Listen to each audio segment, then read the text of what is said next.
We are following a storm alert here at NBC 26. Once again, we have a tornado watch from very roughly Highway 41 off to the west. This is up until 11 o'clock tonight. Right now, we do not have any active warnings across northeast Wisconsin, but that was not the case earlier this afternoon. We had severe thunderstorm warnings for Shawano County, Langlade County, and Menominee County. And we also had severe thunderstorm warnings for Green Lake County, Fond du Lac County, and Winnebago County. As you take a look at the latest Storm Shield radar imagery here, you can see that that cluster of thunderstorms that was severe is now lifting north across northern Oconto County, central and northern Marinette County. Some heavy rain, small hail, and gusty winds are possible with those storms. And then once again, that thunderstorm, which was looking very impressive for a little while with a hook on it and some rotation, completely fell apart here as it moved across central Winnebago County. But as we expand the view here, once again, you can see we have several rounds of thunderstorms moving in from the south and west. Here's the first round, now making its way to the north and east. We get a break. The next round is now crossing the Mississippi River into Wisconsin. We get a break, and then we have another round of thunderstorms here across central Iowa. You can see that first cluster of thunderstorms is producing a ton of cloud-to-ground lightning right now.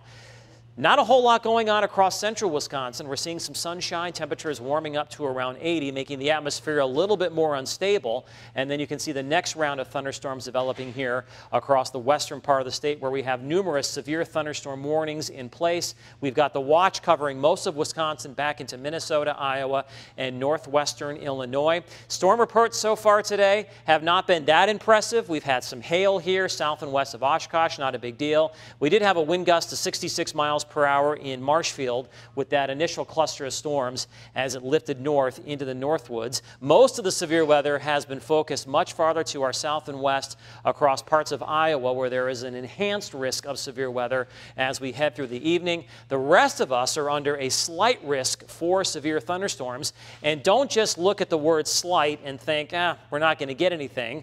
A slight risk of severe weather means that we're looking at short-lived and or scattered severe storms. Tornadoes are possible, large hail is possible, and wind damage is possible within that slight risk. Now here's a look at the high-res future radar product starting at 5 o'clock, showing that initial batch of thunderstorms lifting to the north. Here comes the next batch as we move through the evening, moving north and east. We're going to have to wait and see if it falls apart a little bit or not.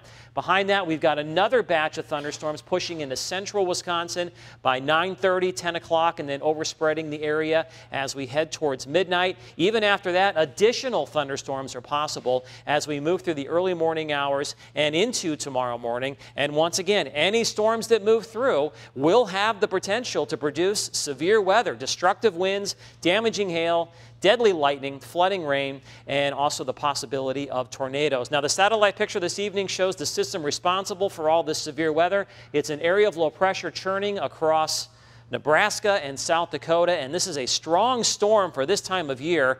Look what's taking place underneath it. Much colder air working in from the north and west.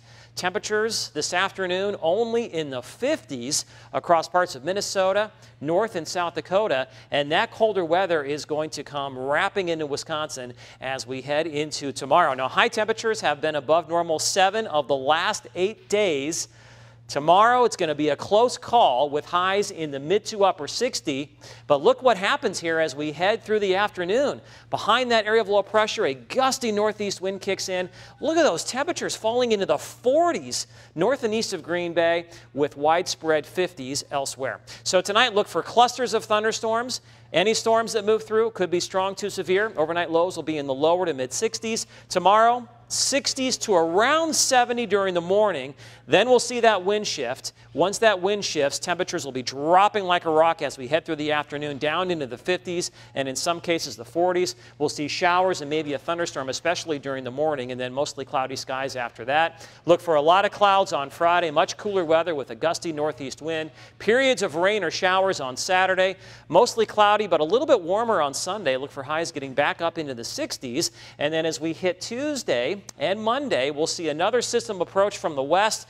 Out ahead of it, it'll warm up close to 70. Behind it, temperatures dropping back down into the 60s. So with the summer-like warmth, we've had some severe weather at times over the last couple of days. Now we're going to cool back down again as we head through the weekend into next week, and that means that threat for severe weather is going to go way down as well.